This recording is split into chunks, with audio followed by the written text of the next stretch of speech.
जिस प्रकार युवा युवती परिचय सम्मेलन चल रहा है, इस पर आपका क्या कहना है?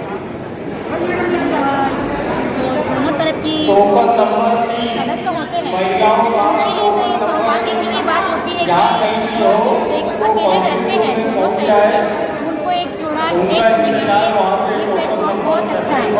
इसमें क्या होता है, अपने सुख दुख का एक बहुत सुंदर साथी मिल जाता है जिससे आगे का जीवन वो बहुत अच्छे से चला सकते हैं, बहुत अच्छे से अपने आगे की जीवन व्यवस्था चला सकते हैं आगे के लिए। जी, इस प्रकार देखा गया कई बार कास्ट इशू आता है, उस पर आपका क्या कहना है? देखिए, कास्ट इशू तो वो एक तरफा बात है जो आती है हमेशा बीच बीच में, लेकिन क्या है, अगर कास्ट को ही देखते रहेंगे तो मुश्किल हो जाता है थोड़ा, जैसे अपनी एक जोड़ी बनाना। आजकल तो कास्ट और उतना कास्ट देखा नहीं जाता, मैं जहाँ तक देखती हूँ। आपकी मैरिज हो गई है? यस। तो आपने कास्ट देख के शादी की थी कि बिना कास्ट के? अब देखिए, मैं तो अपने पेरेंट्स के हिसाब से की हूँ, तो मेरी तो कास्ट पे ही बात आएगी, क्योंकि मैं मतलब मेरे पेरेंट्स देखेंगे तो कास्ट को ही देखेंगे, है ना। आजकल देखा गया है लड़के लोग लड़की लोग खुद देख के पसंद करके भी शादी कर रहे हैं, इस पर आपका क्या कहना है? आगे का आगे का आजकल देखिए पढ़े लिखे हैं जो लड़का लड़के किसी को पसंद करके शादी कर रहे हैं, मम्मी पापा का जो देखते हैं और दिखाने का जो ये है, तो बच्चों की अपने आप में बात करके चीज़ों को तैयार कर रहे हैं। इसलिए तो मैं बहुत अच्छा मानूंगी बच्चों का, क्योंकि आगे जो यानी जीवन की प्रक्रिया है उनको भी बढ़ाना है। हम लोग बस बातें करते हैं ये सब चीज़ें। जिस प्रकार लड़के लड़कियों की काउंसलिंग हो रही है, पेरेंट्स को मिलने नहीं दिया जा रहा है, तो क्या पेरेंट्स को बाद में बात करना चाहिए कि नहीं? करनी चाहिए। लड़का लड़की को पसंद है एक दूसरे को तो बात करनी चाहिए और आगे बढ़ाना चाहिए। तो उनको आपस में मतलब पेरेंट्स को भी समझना चाहिए लड़की कैसी है, कि सिर्फ लड़का समझ लिया तो बहुत है। बहुत अच्छा है कि ये दोनों की सहमति से शादी हो जाए। ठीक जी, आपका परिचय? मैं तो यूपी जनपद बनिया से बिलोंग करता हूँ। जी, आज युवा युवती परिचय सम्मेलन हुआ, उसके बारे में आपका क्या कहना है? बहुत अच्छा है, इसके साथ समस्या होना चाहिए।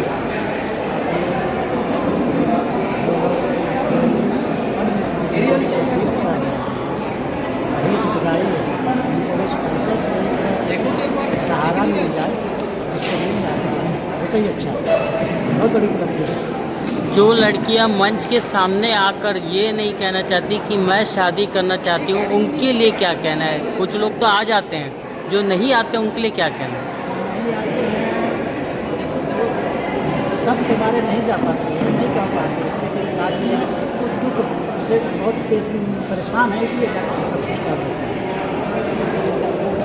जी, तो आगे देश में परिचय सम्मेलन किस तरह से रूपरेखा बदली होना चाहिए कि अभी जो चल रहा है वो ठीक है? करना चाहिए, चल रहा है वो भी ठीक है, पढ़ना भी चाहिए। का परिचय? मेरा नाम चंद्र प्रकाश सोनी है और मैं छोटा मोटा समाज सेवी हूँ। मेरी खुद की संस्था है संगम फिल्म फाउंडेशन, जिसमें हम दिव्यांग बच्चे भी बधिर और युवा पीढ़ियों के परिचय सम्मेलन करवाते हैं और निःशुल्क शादी करवाते हैं। जी, जिस प्रकार आज युवा युवती परिचय सम्मेलन हुआ, तो इसके बारे में आपका क्या कहना है? देखिए, मेरा तो एक ही कहना है कि आप लोग अगर ऐसे परिचय सम्मेलन में आते हैं और अपना परिचय देते हैं, तो कई सारे जो आपकी ख्वाहिशें देते हैं, ख्वाहिश के दरवाजे के बाहर रख के आएँ अगर आप किसी परिचय सम्मेलन में जाते हैं, क्योंकि आप जो सोच के जाते हैं ज़रूरी को वैसा नहीं है ना। तो थोड़ा बहुत अगर आप कॉम्प्रोमाइज़ करेंगे तो आपके जीवन में बहुत अच्छी एक गृहिणी मिल सकती है। जी, परिचय सम्मेलन का मूल्य अर्थ क्या है? इसका मूल अर्थ यही है कि लोग एक साथ चलें, उनका जीवन यापन हो सके, इसलिए इसका मूल अर्थ यही है कि अब उसमें मूल क्या, मूल का तो बहुत सारे कारण निकलते हैं, विषय बनते हैं, मगर इस सबसे बड़ा इसका मूल यही है कि हम चाहते हैं कि जो जिनके रिश्ते किसी कारण से टूट गए हैं, किसी के पति दुनिया में नहीं रहे या किसी का तलाक हो गया, वो फिर से एक अच्छा जीवन यापन कर सकें। जी, जो लड़कियां अदर कास्ट नहीं आना चाहती और जो मंच पे नहीं आना चाहती, नाम तो लिखवाना चाहती पर मंच पे नहीं आना चाहती, कुछ कह नहीं पाती, उनके लिए क्या कहना है? अब एक तो ये बोल सकते हैं कि कई लोग अच्छे पढ़े लिखे लोग रहते हैं, तो को मंच में जाना थोड़ा सा शर्मिंदगी लगता है, मगर अगर आप ऐसी जगह में आ ही गए हो तो आपको मंच तक ज़रूर जाना चाहिए, अपने बारे में पूरी जानकारी देना चाहिए, तभी तो आपके बारे में आपको कोई पसंद करेगा। अगर आप जाएंगे ही नहीं, अपने बारे में कुछ बताएंगे ही नहीं, हो सकता है कि आपने ये पहले ही ये गलती कर चुके होंगे, क्योंकि आपने पहले भी अच्छी जानकारी अपने बारे में लड़के को नहीं बताया होगा या लड़के ने आपको नहीं बताया, इसलिए आपका तलाक हो गया होगा और आपको यहाँ तक आना पड़ा। इसलिए आप मुझसे निवेदन है कि आप लोग अपनी जानकारी पूर्ण रूप से मंच में जाके स्पष्ट रूप से बताएं, तो आपका रिश्ता नहीं टूटेगा।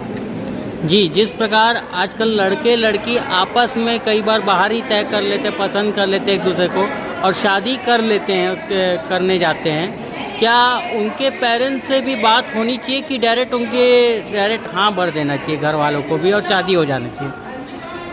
मेरे को लगता है घर वालों की रजामंदी बहुत ज़्यादा ज़रूरी है, बात करनी चाहिए, मगर आजकल क्या तो वही जात विरात का तो बहुत ज़्यादा जो अभी चल रहा है, क्योंकि बहुत सारे पेरेंट्स मानते ही नहीं कि बस हमको शादी करना है, अपने जात में करना है, मेरा लड़का MBA कर ले या फिर MBA वाली लड़की मिले। तो इस कारण से आज ये बहुत बड़ा जो डिफरेंस आ रहा है, यही कारण है कि एजुकेशन और पैसा, और लोग कॉम्प्रोमाइज़ भी नहीं करना चाहते ना, दूसरे जात का है, अगर सुनार जाते हैं तो वो दूसरी जात में जाते नहीं कर सकता। आजकल ये सब बहुत दूर हो गया है, तो पेरेंट्स लोगों से निवेदन है कि आप लोग अपने बच्चों के साथ में बैठ के बात करें, उन्हें समझाएं कि वो भाग के शादी ना करें, हम बात करके आपकी शादी करवा देंगे, इससे रिश्ते ही बच जाएंगे और माँ बाप के साथ अच्छे रिश्ते भी बने रहेंगे। जी, आप देश वालों को अभी कुछ अच्छा क्या संदेश देना चाहेंगे? मैं तो देश वालों को यही संदेश देना चाहूँगा कि आप शादी करें तो बहुत सोच समझ के करें, किसी से प्यार करें तो बहुत सोच समझ के ही करें, और सोच समझ के किया तो प्यार नहीं होता, वो तो एक डील हो जाती है, मगर मुझे लगता है कि अच्छे से अगर करेंगे तो आपका रिश्ता बहुत अच्छा चलेगा। और आप पैसे को बिल्कुल भी चॉइस ना करें, लड़के और लड़कियों के अंदर में गुण भी देखें, कोई गरीब लड़की है या कोई गरीब लड़का है तो आप उनके गुण को देख के भी आप शादी करें। पैसा मायने नहीं रखता है, रखता कब है जब आपकी बड़ी बड़ी ख्वाहिशें हों, आपको फ्लाइट में घूमना हो, तो वो एक बनता है। अगर मेरे हिसाब से लगता है कि आप लोग गुण देख के शादी करें। किसी लड़के को अगर लड़की पसंद आ जाती है, लड़की की ख्वाहिशें बहुत बड़ी बड़ी है और लड़का उसकी ख्वाहिश पूरी नहीं कर सकता, तो क्या होना चाहिए? अब इसमें तो एक बात बहुत क्लियर है कि अब बराबरी वाले रिश्ते ही आजकल लोग ढूंढना चाहते हैं, है ना। अब इसमें मैं ज़्यादा कुछ बोल ही नहीं पाऊँगा, ये तो अपनी अंडरस्टैंडिंग है कि हाँ कैसा करना है कैसा नहीं करना है। अब ख्वाहिशें तो सभी की रहती है, आजकल लड़के लड़कियों की दोनों ख्वाहिश है कि हम कुछ बड़ा करें, हमसे ज़्यादा वाली मिल जाए, बट ठीक भी है, गलत भी नहीं है और कहीं सही भी नहीं है। ख्वाहिशों के साथ समझौता होना चाहिए कि नहीं? इसके साथ ख्वाहिशों के साथ समझौता होना चाहिए कि नहीं, एडजस्टमेंट के साथ? समय के अनुसार कर लेना चाहिए समझौता। Okay, done.